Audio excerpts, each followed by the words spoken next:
Hello everyone, my name is Dhruv Patel. Today I'll be discussing Lab 5, which is called Magnetic Braking with Faraday's Law. Now the purpose of this lab is to explore the concept of Faraday's Law through the interaction between falling magnets and a conductive tube.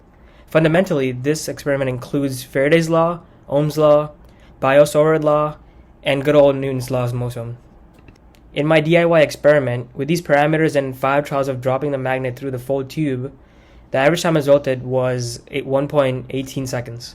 Now on the other hand, my computational model explored the mathematics side, which first I defined the geometric parameters and then created a function that calculates the magnetic field of a bar magnet.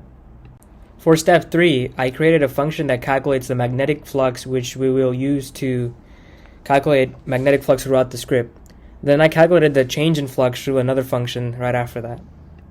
For steps 5 and 6, I calculated the magnetic field of each ring throughout the tube. This means that all the rings combined will make up the tube.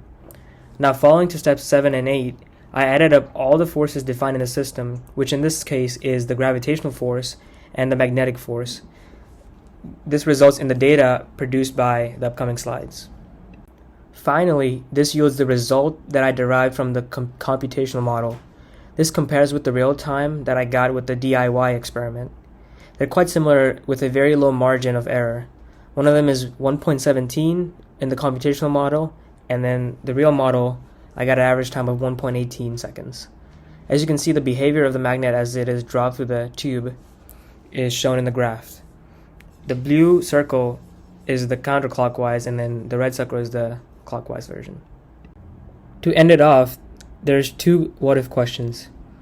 What if the resistivity of the conductor were reduced as close as possible to 0? How would the dynamics of the falling magnets change?